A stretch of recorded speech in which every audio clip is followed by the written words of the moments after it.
تلفزيون ريال مدريد الرسمي يفتح النار بعد التعثر أمام فايكانو.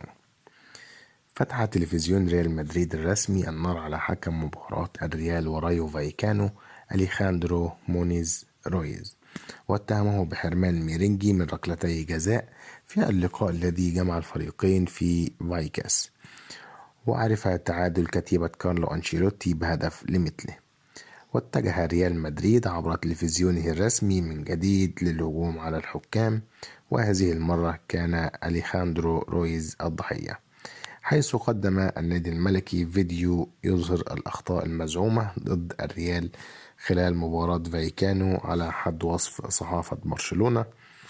تلفزيون الريال: الحكم حرم ريال مدريد من ركلتي جزاء.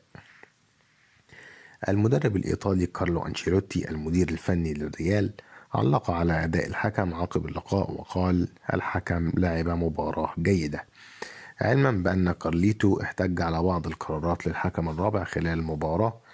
وذكر تلفزيون الريال أن الحكم لم يحتسب ركلتي جزاء الأولى لصالح البرازيلي فينيسيوس جونيور والثانية لمصلحة إدوارد كامافينجا، بجانب اتهامه بعدم منح لاعبي فايكانو العديد من الورقات الصفراء. كما ردد بعدم تدخل تقنية الفيديو المساعد الفار في لقطتي فينيسيوس وكامافينجا في منطقة جزاء الفريق المحلي. وجاء في التقرير المصور لتلفزيون ريال مدريد أداء فظيع من الحكم رويز على الملعب وكلوز جوميز في الفار. يوم جديد اضطر الريال للتأثر ببعض الأخطاء في الملعب ألقت بظلالها على النتيجة، إنها نفس القصة القديمة. مدريد حرم من ركلتي جزاء مع عدم احتساب عدد من الأخطاء لمصلحة الفريق.